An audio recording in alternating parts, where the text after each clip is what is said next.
All right, good afternoon, everybody. We are now on our second portion of the program today for the Science Research Symposium.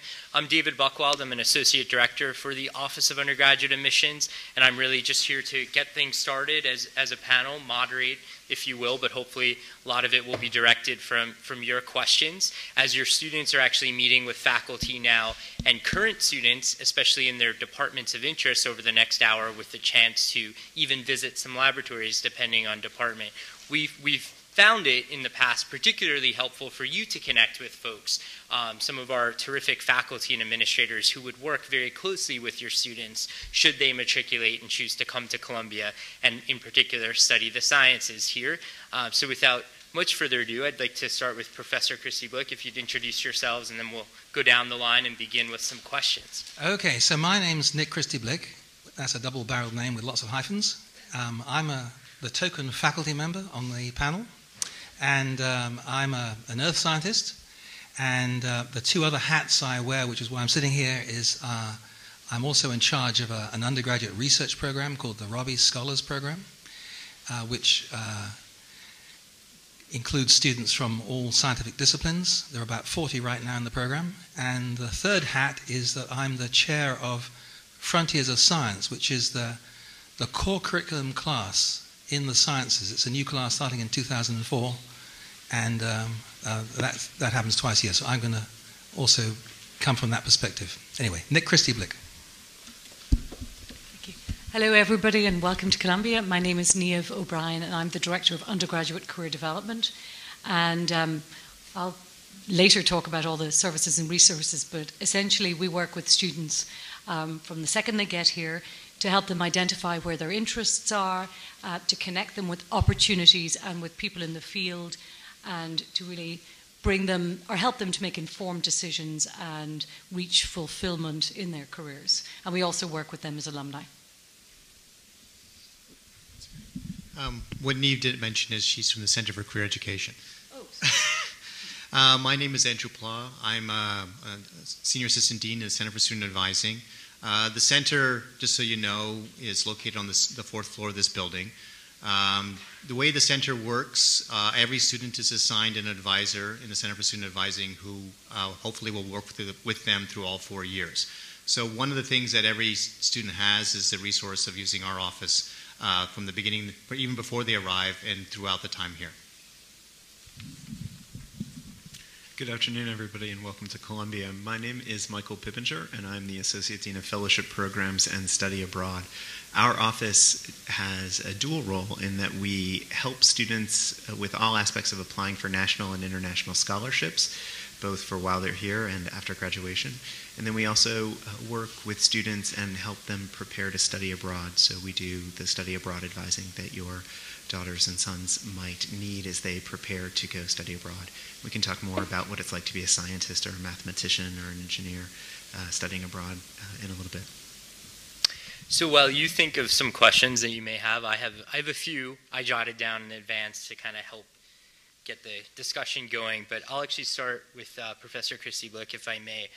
Just kind of getting a sense of the faculty-student relationship at Columbia. What is your relationship like with your students in your department, or students who you might teach or mentor in research? Okay, so Columbia is a small place, and there are just over 1,000 students per year in the college, and about a quarter in round numbers turn out to be in the sciences, and many of those are pre-med.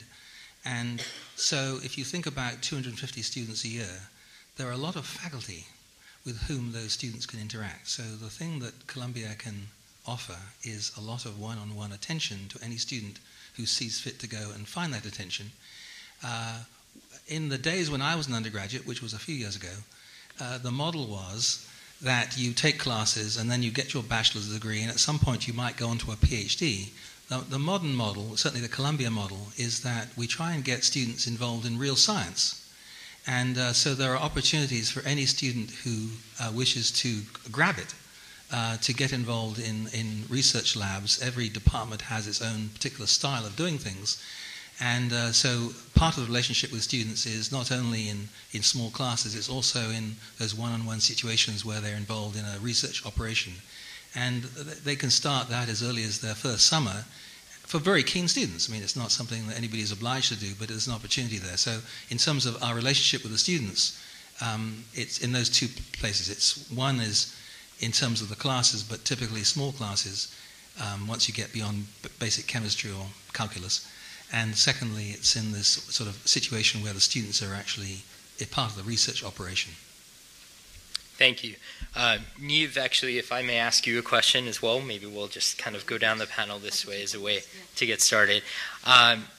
In terms of advising students in their possible career paths, or if a student may already know that they're very much interested in the sciences and what comes next, what are the resources that the Center for Career Education provides, or that most undergraduates in the sciences may utilize while they're here? Sure. And to echo Professor Blick's comments about tailored advising, we also work one-on-one with the students to really talk through what are the options affiliated with their areas of interest, and also to connect them with the experience.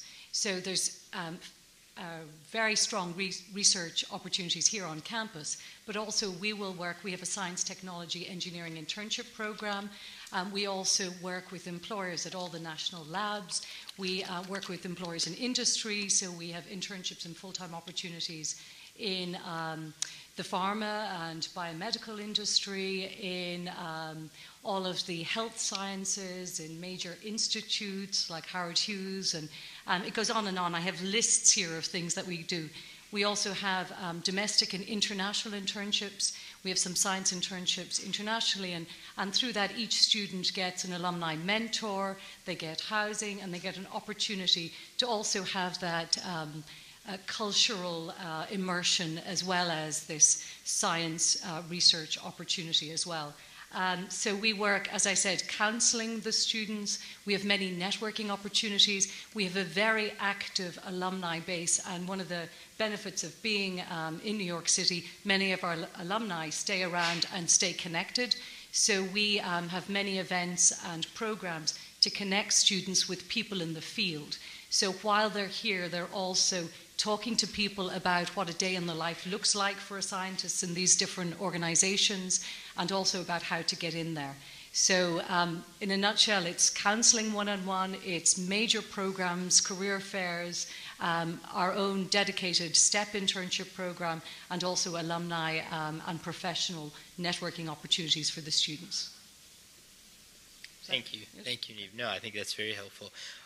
Andrew, in a similar way, in your office and through this center, you talked a little bit in your introduction about kind of student advising, but what is that experience like? I'm thinking especially the first couple of years as well, in terms of course and major selection, and how you work one-on-one with your students. The Center for Student Advising, our first point of contact is actually often before the students arrive. We have summer advising sessions, which are large group sessions, large being about 20 to 30 students in them. They are both in New York and scattered at other locations around the country. The goal of those sessions is to really give students an overview of the curriculum, so they're making more informed choices when they're making their first course selections when they arrive on campus. During new student orientation, students are obliged to meet with their CSA advisor. The time is often limited, 15 to 20 minutes, so obviously the reason why we have the summer advising sessions is so we can get over the questions about core requirements and focus on things that are more particular. But of course, students do come back to see their advisors. We have regular walk-in hours Monday through Thursday for an hour and a half, 2:30 to 4, plus appointments. You can make an appointment to discuss whatever you want to discuss forever, however long you want to discuss it. Some appointments might be 15 minutes, some half hour, some over an hour. The way we approach science students is really not that much different from the college, except sometimes there's pressures on science students to take certain courses earlier. The students in the college don't declare their major to their fourth semester their sophomore year, but obviously if you plan to major in physics, chemistry, or environmental sciences, or any of these sciences, you often have to start taking courses well before that. So one of the challenges, or one of the things we want to discuss with the students is, okay, if you are aiming for one of these sciences, which classes should you be taking right now? So that might be, in case of physics, it might be an intro physics sequence, calculus, that you'll be taking alongside with your first year core requirements. So it's the other point we want to talk about is balance. We don't want to have people too overwhelmed, to try to figure out a schedule that works for them and doesn't actually hold them back from achieving what they want to achieve. Thank you. Michael, if I may ask a little bit about prestigious fellowships for those not as familiar, things like the Rhodes or the Truman. How do we go about working with students, and how do you and your team work with students to prepare for those competitive opportunities? Sure. We do a lot of outreach on campus. First and foremost with faculty, encouraging faculty to recommend students that they think might be qualified for national and international fellowships. We work with students from all 4 years, and our first conversation with your student might be about what their professional goals are, what their intellectual goals are, what their personal goals are. What do they want out of a fellowship? And from that conversation, we start to generate ideas. We've had great success with students in the sciences applying for national and international fellowships. The biggest award for undergraduates in the sciences is the Goldwater, which helps fund students who are planning to go on and get a PhD in science or mathematics. But we've also had great success with a number of other fellowships, such as the Fulbright, which would allow somebody to do independent research overseas, the Gates Cambridge, which allows students to pursue a master's or PhD at Cambridge after they graduate from Columbia, as well as things like the Rhodes and the Marshall.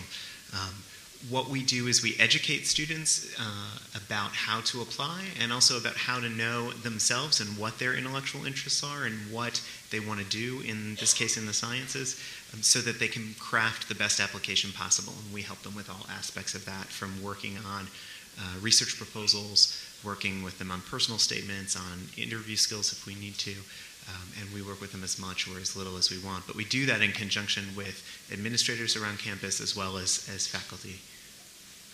May I ask if you can also just touch a little bit on study abroad? Sure. Just I'll wear that hat now for a second.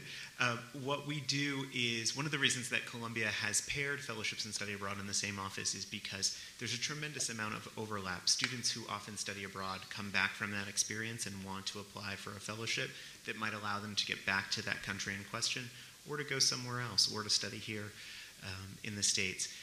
Conversely, we also have a number of students who want to study abroad but want to look for a fellowship that would help fund that, either for a semester or a year or a summer session. And so we work with students and pass students back and forth between staff in our office.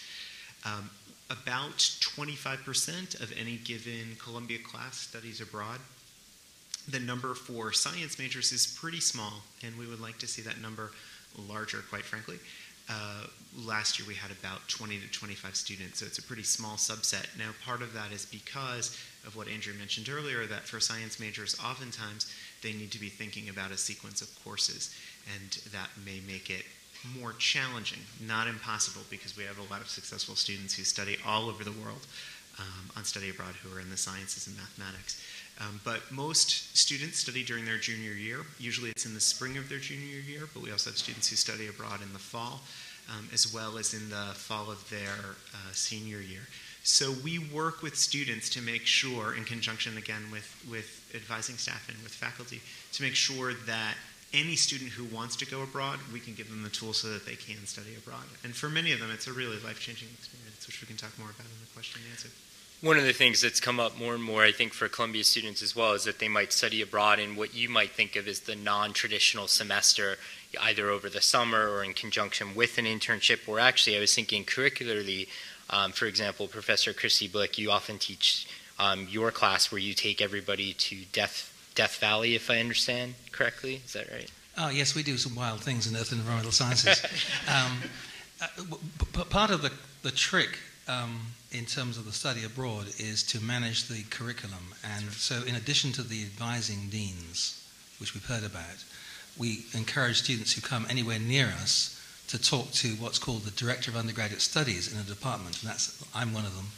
And that person then works with a student to try and design a curriculum of courses, and certainly by the time they become juniors, to sit down with them and actually have them map out their entire remainder at Columbia. And if they're going abroad, they really have to do that because, as you say, they get out of a cycle.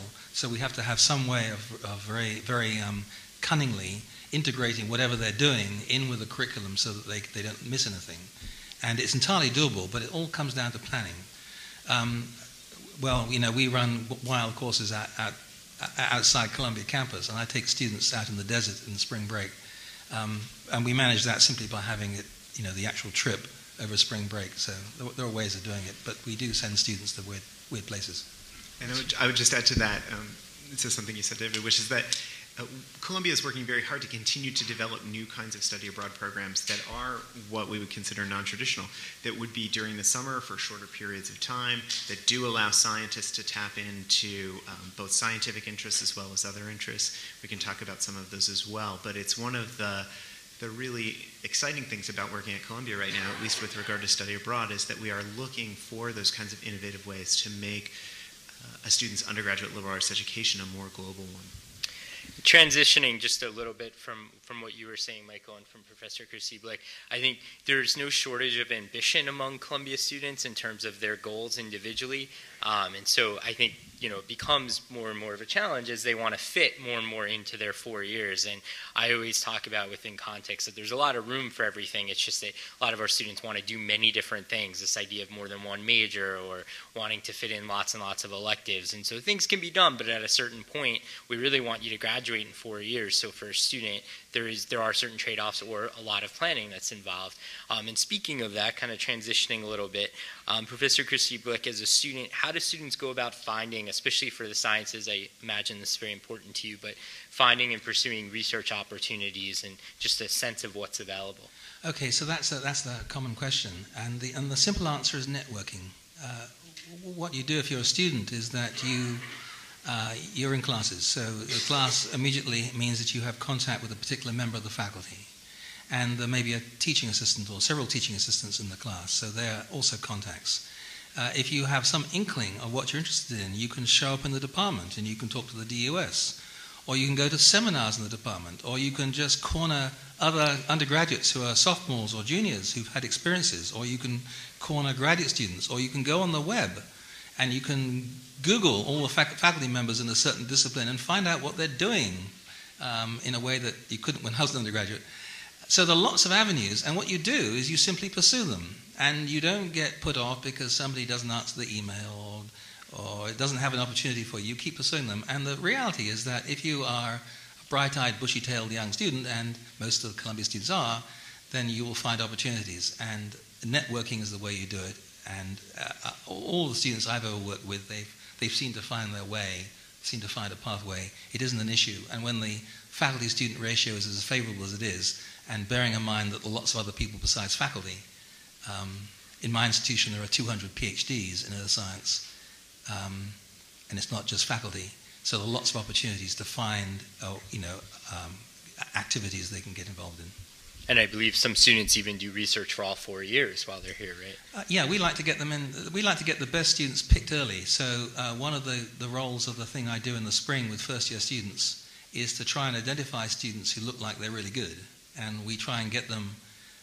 We try to pick them up early. So not this last summer. The summer before, I had 3 interns in the summer, and 2 of them were first-year students, and we got them into our intern program and paid them stipend and gave them housing. And in fact, all 3 students that year went to a major national meeting and presented posters. So they not only did research for the first time, they took their research on the road. They wrote abstracts. They got a publication. They went on the road by themselves. I wasn't there. They presented their posters at a major national meeting, professional earth scientists in Oregon. And that's entirely doable in one summer. They were very sharp. They did very well. We gave them some help, of course, but the idea was to get them going, and one of them has just completely gone off scale now. She's applied for a great many different fellowships, and she's been extremely effective. She's on a completely different trajectory. She's now a junior. She's clearly going into a major PhD program, and she's fabulous. And one of the other students in that group, she's writing a manuscript that came out of a summer project for a major journal. She'll be the first author. She's currently a senior. So the idea is to get them on a trajectory and help them develop, because when they start, of course, they're very smart, but they know nothing. But you get them started, and then you kind of nurture them, and some subset, they'll keep going. Very good. Similarly, Niamh, what kind of internships or more specifically for scientists, have recent scientists been pursuing, or any examples you have of kind of how you support current scientists with opportunities? Well, as I mentioned, and again, we'll work with all the national labs. Brookhaven will be here on Friday. We have 130. This is actually one of our very busy weeks. We call it Engineering Week, but that's engineering and science. So we'll have 135 employers here, actually downstairs on Friday, many of those looking for scientists. But we have students in all the labs, so Howard Hughes, all the university also institutes affiliated with health, so any of the cancer research institutes, the labs. I have lists of labs, and sorry they're not off the top of my head, but also internships in Johnson & Johnson, ImClone. A lot of the students who want to go into industry will come to us. Merck will be here. All of the pharmaceutical companies, also what we call the consumer packaged goods. So students, a lot of scientists will go into L'Oreal or Danone or Procter & Gamble and work for Palmolive and things like that. So we would put students into all of those. But we also, I wanted to highlight just one student who did our Columbia experience overseas, Hong Kong, and we have a blog. She wrote a blog on our website. She was a neuroscience student, and she interned with an organization working on epilepsy. But what she said on her, and it's on the website, so you can go search, it's under our Hong Kong blog for CEO, and she said, being able to learn more about epilepsy has made me even more excited to go into the quickly developing field of neuroscience. So one of the things we do is work with students wherever they are, and that is, I don't know what I want to do with this, I'm doing chemistry, I've no clue, to really expand their options and talk about not only the resources on campus, but also the employers we're working with, the opportunities to network with people in the field. So we do meet many students who may not know exactly what they want, and we will tailor our work with them along the way so that they're identifying the resources and creating plans for themselves based on their interests. Other examples. I printed so much for myself that it's probably too much. D. Shaw Research, ALA Scientific Instruments. I could go on and on because we deal with thousands of employers. And many, many science employers will come to Columbia for the stellar students. So it really depends on the subject the student is learning and their interests, and we will then direct them to the resources affiliated with those interests. And also, just to piggyback on what everyone else is saying, we help them through the application process, we help them be competitive, because often students will be stellar in their potential, but then they won't go through with the work to really apply themselves and create competitive applications for these research and other industry opportunities. So we work with them in that as well. And we've I brought samples of some of our materials that help students to really prepare themselves for the world of work, irrespective of what that is. And I would just add, I bumped into a student who actually is a tour guide with our office, but a computer scientist, and Google was meeting at noon in the computer science department recruiting. I even took a quick picture of the Google sign to pass back to our officers because it's just neat that they're meeting specifically with folks, about job opportunities. So just we have Research in Motion, Boeing. There's every employer is, I would say, targeting Columbia, and we're working with them to help them figure out how to reach the students as well. So we work both with the employers to target students and also with the students so that they can match themselves with the employers. Thank you, Neve. Andrew, if I may ask you, maybe a little bit outside the academic scope, how the Center for Student Advising works with students on the personal side, managing everything, and how you support students as kind of they're growing as college students into adults. This is kind of a change in pace. The way I describe the Center for Student Advising is we're like the tip of an iceberg. There's a lot of advising resources. We're the visible, in the sense our name's attached to the student. Every student has an advisor. In their academic profile, we are listed next to them. But there are a lot of other resources out there. And one of our roles we play is to connect the students to the resources available to them. We get students who some know exactly what they want to do, and they're very self-motivated. Others are a little bit lost.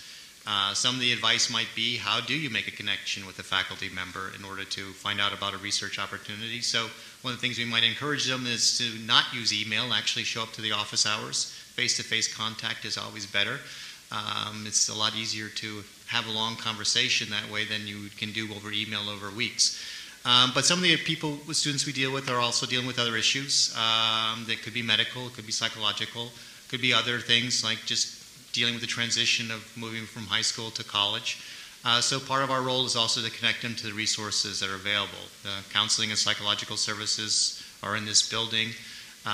There may be issues with their roommates. We might talk to them about talking to their RA or the residential program directors, the ADs, to talk about maybe to get some kind of mediation involved there. There are a number of issues that students face, and it's not like we have the answers for most of them, but what we can do is direct them to the resources that are available to them. Sometimes it's academic questions like connecting to study abroad. Sometimes it might be career-oriented questions, so connecting them to the Center for Career Education. But all the things are life issues that we try to connect them to the available resources here. The key thing to remember is this wide net that's available to them, and it's just not limited to our office. I think we call it now the community of advisors that a student might have while they're here, multiple folks across the spectrum as you're seeing. How about questions from the audience, questions that you may have as we, oh good, hands are starting to go right up. Yes?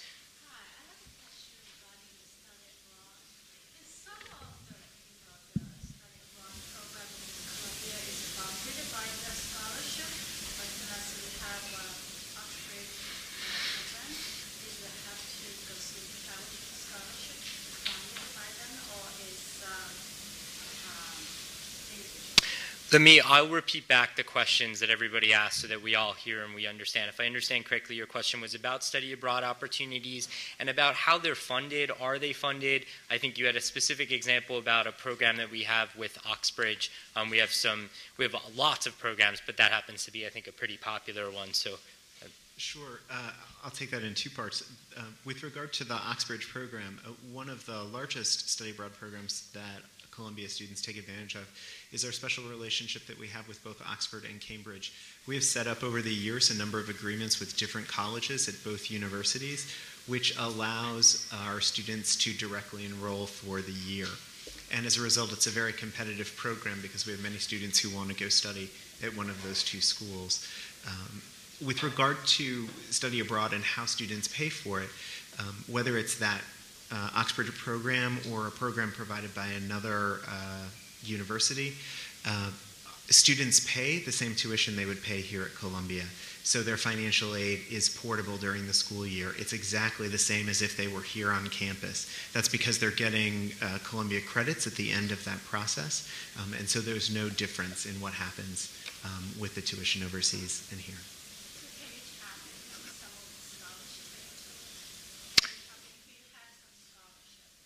Yes, students often win scholarships that they then apply towards additional study abroad experiences.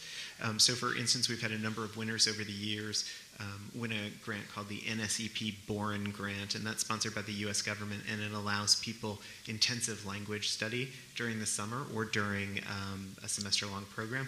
They take that scholarship money with them, and it applies towards those programs.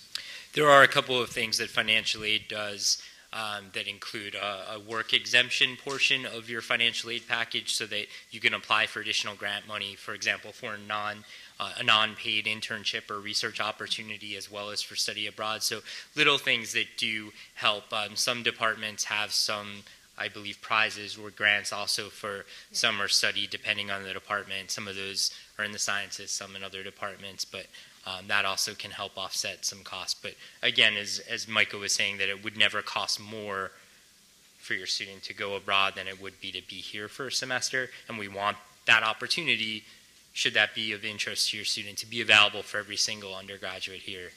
That's one of the commitments that we do have. Can I perhaps add to that? Yes. So one of the things that students do when they want to get a summer opportunity is that they apply to what are called REU programs, research opportunities for undergraduates. and research experience for undergraduates. And Columbia has a lot of those on its campus, but there are also many in other campuses, so they apply to those. And those typically have a stipend and housing attached to them. But there are also opportunities overseas, and some of our students, find their way to Britain or Switzerland or, other places where they will apply competitively for one of these programs. And if they get into those programs, of course, those programs will also pay. So that there's no guarantee. There's a competitive, but on the other hand, it is an opportunity, and some students have found their way into them, and some of the students I work with seem to know about those and found them. And that's something we work with students on their planning and how they're going to fund their experiences. So we have workshops around how to fund your internship and other experience. We have resources, online resources with all the Columbia-related funding opportunities, be they through institutes or through our office, and also other national opportunities to fund that experience. So we try to get students, again, as early as possible to think about what do you want to do and how are you going to pay for it, so that both they're applying, because they might be different applications. Questions? Yes, sir.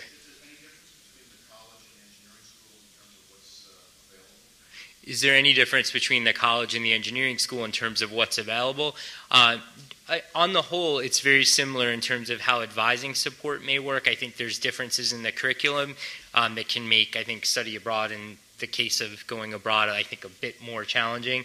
I don't know if Professor Chrissy Blick or anybody else wants to answer any other either curricular or extracurricular differences, but. Yeah, I think probably the biggest single difference is that the engineering school has more stipulation of requirements, of course, they have to take. So in terms of managing all their math, physics, chemistry, etc., it's a bit more challenging to squeeze that in. My suspicion is that actually a smaller group than the college goes abroad. Is that true? That's true. That is correct. And engineering has their own special office of global initiatives, because one of the things that they're trying to do right now is to work out relationships with partner universities overseas that would allow engineering students to continue taking that very set sequence of courses overseas. So they are looking into that to try and increase those numbers as well. And sorry, I just want to give an example. The Engineers Without Borders, they do fundraising all year. They work with faculty on amazing projects internationally. So again, the engineering student who's interested in going abroad, there are resources on campus, clubs on campus, and professors who will work with them to bring them those opportunities. And they also do fundraising to help pay for them. You recognize there's another complexity, and that is that half the planet is in the southern hemisphere. And because half the planet is in the southern hemisphere, it means that summer is winter and winter is summer, and the terms are all different. So in terms of how students actually manage it, it's entirely doable, but it's interesting, because you have to make sure that they mesh with the terms as they're defined by some university in New Zealand, which are not the same as our terms.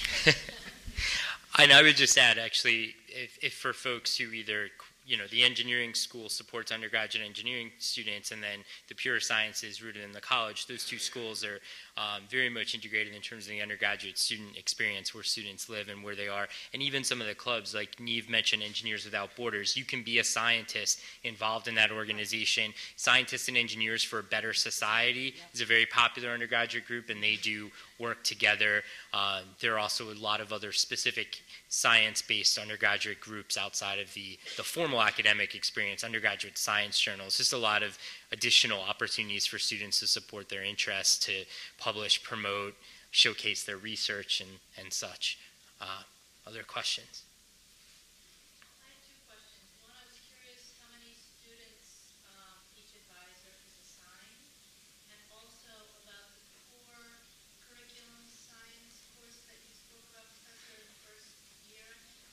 So two questions, just one about advisor to student ratios, which are going to sound a little bit different than faculty student ratios, if I may manage your expectations briefly, although we're very competitive among our peer institutions, and that's improved a lot, but I'll let Andrew talk about that. And then the second question was about Frontiers of Science, and that being a course that all of our college students take, including our students who do plan to major in science. And so maybe Andrew to start, and then Professor Chrissy Blick.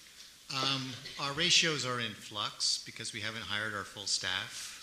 One of the things that also you should know is there a special endowment called the Quigley Endowment. I think it's changed its name though since then.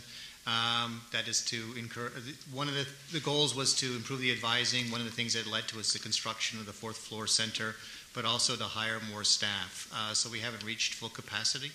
Our current ratios are approximately about 320 per advisor. Now, that may seem high until you start breaking it down.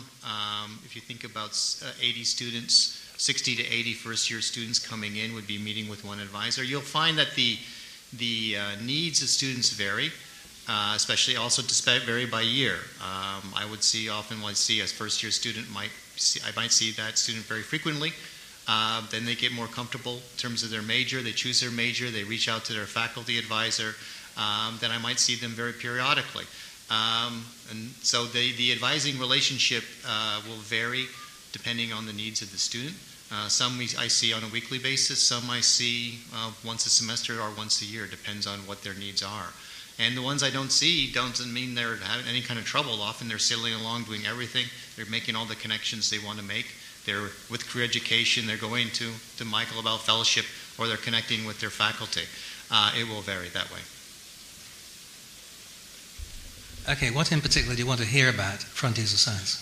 Well, I was curious because I just know my daughter is interested in sciences, but not quite sure which science or how she might apply it, which I can see where the career counseling would help her. But so is the Frontiers of Science sort of an overview of within the disciplines of the sciences? Okay, so there's a core curriculum, and the main reason why any student comes to Columbia is to get an education. We're not into training people. So the Frontiers of Science is the same way. Frontiers of Science is not about training scientists. Frontiers of Science is about exposing everybody to the notion of what the scientific method is and how you might apply it to solving real problems, and how you get a real sense of what science is about. Because the typical exposure of a high school student to science is very much about rote learning of facts, many of which were established in the 19th century. And the idea of Frontiers is, well, it's at the frontier. It's where we have a combination of lectures which happen on Monday mornings, and then seminars in small groups, 20 students, on a Tuesday through Thursday schedule, meeting for 2 hours.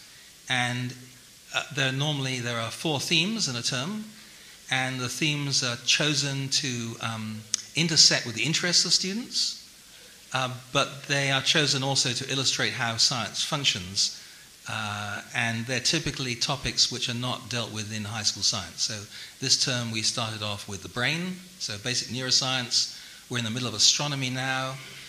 We're going to go on to a unit on earth science, and we wind up in biodiversity. And all of those are actually different from what the student would normally be exposed to. Now, Dave was saying, well, the course is for science students as well. It most certainly is. And in my section, half my section are science students, some of them hot science students, so I get saddled with them. And they're fabulous. But the goal is that you're trying to communicate something which, even though they're very sharp, they may not, in fact, have internalized at all about what science is really about. And the other part of it is that you are exposing them to a much broader range of issues than they would have met in the typical science course. So if they take an AP this and AP that, you're still going to show them a lot of new stuff. And it's done at a manageable level, but the goal is to expose them to a lot of new things. And with the expectation that some of them who absolutely know what they want to do will discover perhaps they don't.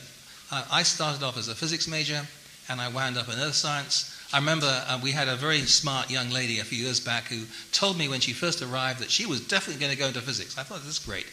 But Olivia, you should explore things. You should look at other possibilities, because it may be you'll discover something that you don't know about yet. Oh, no. I know I want to do physics. I can tell you, in 6 weeks, I saw her again 6 weeks later, she was then an environmental biology student. It took her 6 weeks to go from absolutely, this is what I want to do, to something completely different. And this is not making a statement that's good or bad, it's making a statement that there are lots of options, and what we're trying to do is to expose them to many of their options, which they don't know about. They don't know how exciting something might be, because they know nothing about it. Even one of our full faculty, Professor Virginia Cornish in the chemistry department, is a Columbia College alum, and she talks about how when she came, I think she had wanted to focus on political science, but discovered chemistry through some of the first classes she took. So that's very much something we want to happen, but in the broad sense of possibly supporting your students in the sciences. And I just wanted to add that one of the things that we excel at is helping the students to be comfortable with uncertainty. We don't want them to know. They don't have to know the minute they get here about everything. We want them to make informed decisions. So often the ones who know and blinker themselves, we see them as alumni looking for career changes. So we like them, while they're here, explore as much as possible. Think about what you're doing. What does that mean for where your next step is going to be? And that constant reflection and learning is what we aim for. And there are some students, and your student might be like this, who truly know what they want to do. We very much have those students and can support them right away too, which is one of the beautiful things of a research institution. Yes, sir. Since you mentioned AP this and AP that got me thinking. Given the rigor of the scientific curriculum, whether or not my son or any of the other kids actually end up being scientists, they will have taken AP this, AP that in sciences. To what degree does the counseling staff and the advising staff customize what they got out of that in terms of deciding whether they can indeed place out of some core courses? Is that not an option, no matter how good, you got 14 fives on the APs? That's not the same as what we're going to teach you here. How does that all happen? Good question. Let me just repeat it real quick. Depending on how advanced your student might be, talking specifically about AP exam or maybe International Baccalaureate or British A-level programs, if you have done certainly very well at the high school level in science, how does that work in terms of placement and how we support a student curricularly at the beginning? Okay, so the answer to that is it normally works through departments. So if it was AP chemistry, then it would be up to the chemistry department. And it would be up to the director of undergraduate studies. And in some cases, you simply say, well, you've got an AP 5 in Calculus BC. That then implies that you will do this. It'll imply what course you go into. In the physics department, I believe, we have a physics faculty member here, that there are placement tests where the student arrives in the fall and says, I'm a hotshot this, and the student is asked to take a little exam to find out just how hotshot they really are. And so you're using these tools to plug them in to the right level. You're certainly not wanting them to waste their time on stuff that they already know. And the way the AP credit works is that it doesn't mean they don't have a requirement. It means they simply plug in at a different level. And we're going to celebrate the fact they've gotten that AP 5 in calculus. Okay, let's go to the bank. Let's take you to the next level, right? So that's the way it works in practice. A related question. If your student, my son, has interest in, he wants to be a cloud mathematician, but he also has interest in computational physics and also computer science, and so he's kind of got a few things meshed together. How do you guys help them to kind of really gear into one specific thing, or take a combination and allow them to have some research in that, and maybe also to look at maybe something sort of broader help? It's a great question. Question was if your student has multiple interests in the sciences or their interests might lie at the cross-section, what we would call the interdisciplinary sciences. Very good question, how we would support them in those interests both in the classroom and outside the classroom. I think the best answer is that they simply explore. I mean, they just take a course in something which they think really interests them and just see how it goes. And be willing to decide at the end of that, wow, that was great, or so much so, or absolutely not. You get a sense of whether at the college level that's what you want to do. But the only way to find out is just to kind of get stuck into it. The same would be true of research experiences where you try something out, you go and spend the summer in a chemistry lab, and then you decide that this is absolutely what you want to do, or perhaps you decide, maybe not so much. But even when you decide maybe not so much, that's really good, because now you've said, well, I tried that out, and that's not really where I want to be. And a lot of things of that nature. But experimenting is really what they should be encouraged to do. And with a bit of luck, it all crystallizes, and by the time they become sophomores and juniors, they've got it figured out. I would just add to that there are 22 science majors in the college, and some of them are actually quite interdisciplinary, like mathematics, computer science is a joint major. We have faculty who, in computer science are doing code writing with linguistics faculty, and our newest building is the interdisciplinary science building that's going up, which is really about the cross-section of a lot of what's happening. Environmental chemistry, that's like a joint major of sorts, I guess, in terms of they might be housed in a particular department, but with lots of classes that might cross-register or meet students' interests. So that's, with a lot of our students. They also have very different interests, like Professor Valentini was talking about. They might be a earth and environmental scientist or a physicist who also wants to do music or dance or something like economics. And we have lots of those students at Columbia, and that we can support them, I think, across those areas. In the back.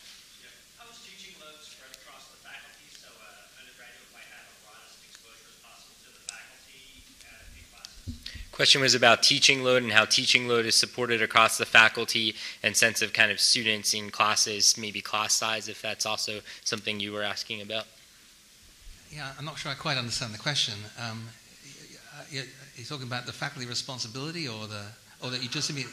How's teaching load spread across the faculty? So, for example, are all the non-tenured faculty doing all the teaching, or are the tenured faculty also doing teaching, and how much of that is spread across tenured, non-tenured, senior research faculty? It's spread out, and it's spread out. In Frontiers of Science, we have some of the best teachers in the university, some of the most active researchers in the university. We had a Nobel laureate in the course until recently. So we've got people who are absolutely top of their game, but they're teaching, one of the most basic courses in the university because they believe in it. So it's not the case that all the introductory courses are taught by instructors and all the specialized courses by senior faculty. It's a real mishmash in terms of how that's done. I would just want to add to that. In terms of the students that our office works with who are applying for things like the Rhodes Scholarship, I worked this year with a student who his first year of being here, through a little bit of perseverance and asking around and talking to advisors, found himself in a Nobel Prize winner's lab and worked there immediately and learned a tremendous amount from him. I've worked with a number of students over the years who have been with faculty that taught them in one of those, I'll put this in quotation marks, lower level courses. They've gone on to do research with them, publish with them. I am always amazed, even though I work here every day, at the level of that kind of relationship between the faculty and our students, and the way the students are able to generate opportunities with the faculty, and faculty go way out of their way to generate opportunities for their students and advocate for them. So I think that that's a pretty remarkable thing that's going on here. I agree with that too. I think a couple questions over here. Yes, sir. So clearly there's peaks and troughs and individual differences in the need for student advising. Having personally just lived through my oldest writing for personal statements and secondary applications for med school, at a prestigious university, I felt it was a somewhat suboptimal process. Can you speak to, in the application for postgraduate work, the kind of support and effort that you provide? That's a fantastic question, just about how we prepare students for postgraduate opportunities, so possibly the PhDs to come, but also med school, or say they go on another path professionally, business school, law school. As part of the Center for Student Advising, there's a pre-professional office that advises students who want to go to law school or to med school. The pre-professional office for medical school is a very embracive process. It's a very extensive process. One of the things they do is the student presents what they call they call it a PAC. I'm not going to go into the acronym, but it's almost like a mock makeup of what they would have to do for when they actually apply. And they use this to have interviews with the students and then write an extensive letter covering them, incorporating not only their personal history here, but also highlighting their letters of recommendation. So every student who applies to medical school from Columbia, and this also goes for alumni as well, because some of the students that come back, they do a post-bac and then they will go through Columbia, will get that letter if they're doing the process through us. I don't know what institution your son or daughter was at who just applied, but that's the process at Columbia. For graduate school, we rely very heavily on the faculty, and I think Professor Blick should talk about this because essentially it's a lot different game, and I'll pass it over to him. Yes, well, for graduate applications, it's typically the students who've been involved in the research operations, so you get to know them one-on-one, and there are many elements to a graduate school application, but certainly the personal statement's a key one, where you can imagine writing a very mature personal statement which indicates that you really have the tools, the intellectual tools that will actually make you a really good candidate. And then you also have the benefit of having somebody on the faculty who knows you very well, and then can write a really strong letter, not a pro forma letter, but a letter that has lots of meat in it. And so there is no, I'm not aware of sort of formal programs for helping students apply, but it's like it's the one-on-one attention they get that enables them to do so. And certainly in my department, something like a third to a half of our students go on to PhD programs, and the way they do that is in part by osmosis and in part by getting one-on-one guidance. They say, well, I'm interested in doing a thesis on this kind of area. Where would I go to do that? Well, I'll give you, here's some names of people who are really very good in this particular discipline. These are the people you should contact. So it's done at that level, not in terms of a formal program.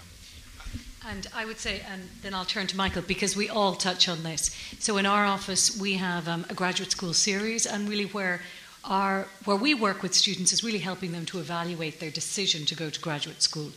So we have a series, we bring in a lot of people from admissions to talk about what speaks to them in application materials, how to prepare as you're going through from first year on, to build those relationships, to think about the experiences that will enhance an application. And then we also rely on the faculty and would direct students to the faculty to really talk about their interests and the programs that would be best for them around the country and internationally.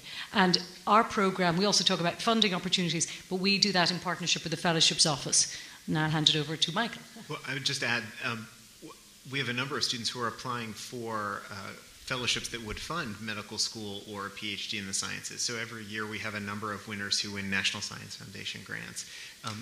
We don't measure our success. If you go on our website, you'll see all of the different winners we've had on different fellowships. But in our mission statement, we as an office are very clear, we, Columbia, are very clear that we're not about a body count of numbers, who's won how many fellowships, but rather the fact that our students are more sophisticated at the end of the process so that they're able to successfully be persuasive in a graduate school application or a professional school application is very important to us.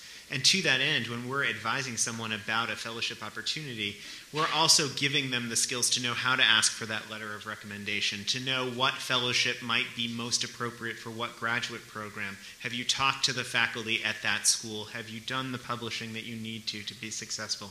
If we've given them those tools, then that's the best kind of advising that we can do.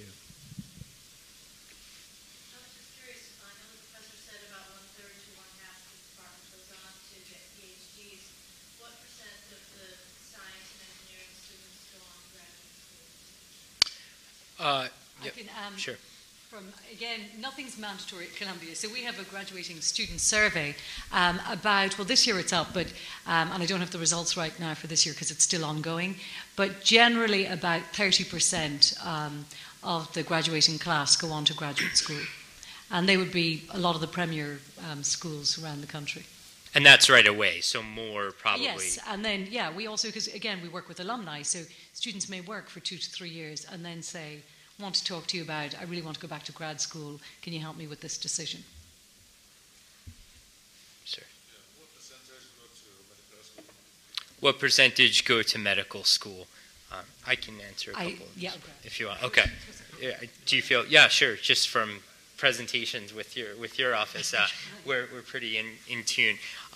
The most recent statistics, and it does seem to keep getting better and better, just a couple of statistics in terms of sheer volume.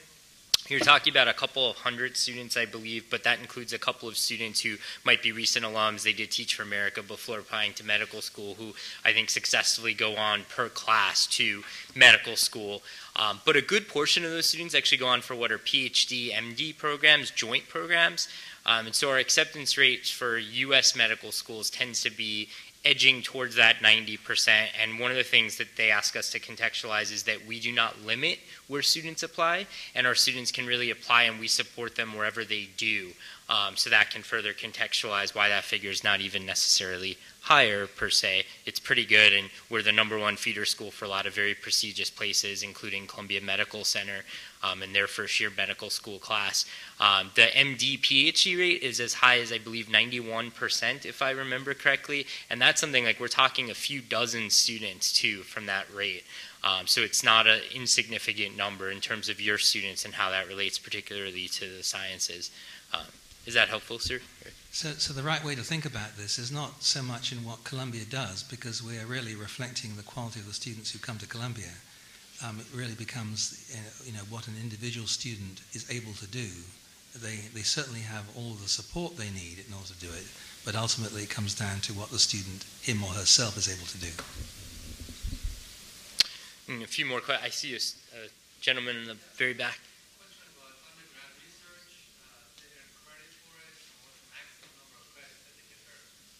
Do we give credit for undergraduate research? How many credits? Maximum credit? Okay, so there are mechanisms by which a student can earn undergraduate credit. It almost isn't needed because, well, Columbia students are sort of off scale when they want to take courses, and we are forever trying to persuade them into the view that they shouldn't take quite as many courses as they take. They should spend more time on the courses. So in terms of getting to the 124 credits they need to graduate, I do not perceive that any student actually needs the research credits in order to graduate. That said, they can get research credits. On the other hand, you're not allowed to double dip. So if you are being paid a stipend to do a research project, then you cannot also get credit for it. And that's a very strict rule. And many students prefer, if they have the opportunity, to be paid a stipend. That's right. Credits also aren't the issue, as what Professor Gristiblick was saying. Students actually have a lot of freedom within reason. If I may, I don't know if you want to touch on that, Andrew, in terms of how they shop around or choose their schedule. They do, up to a point. First 2 weeks, they have to get it all settled. Individual research is often added a little late because they usually have to line up their agreement with the professor, get certain forms signed, so it might be the 3rd or 4th week when they get it actually added to their schedule. There is no limit in terms of the credit that's applied to the overall graduation credit, 124 you need to graduate. So, but there is a limit to some departments on how many individual research credit will count towards that particular major.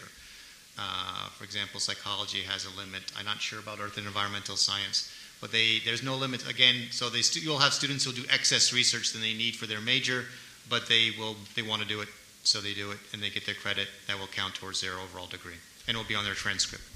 What I've discovered, I've been at Columbia for 28 years, what I've discovered is that most students who are in the business of having these kinds of experiences, they just simply don't need it. I don't even recall us giving credit because most of the students who are doing such things, they're already off scale in terms of the number of courses they're taking. They're already way beyond graduating. Many of them have everything they need by the end of their junior year to graduate at that level if they're that keen. And so it simply isn't an issue, and nobody asks about it, nobody worries about it, because they just get on with it and they have the experiences. And that's, if you think about a scientist, similarly an engineer, if you're talking about undergrads here at Columbia, they take more credits as they might take laboratory courses. They do more in their time, and so they end up just kind of naturally having more credits. They're also particularly ambitious, again, as what we were saying earlier, and want to do lots of things. So in terms of credits, I would imagine for most students, you advise, Andrew, but I don't want to answer that question incorrectly, but most students, it's not a credit issue in terms of how they finish up. Is that? That's generally true. I mean, like has been said, first off, you get AP credit that would count. You can count up to, I think, the 16 AP credit that could be counted towards your degree.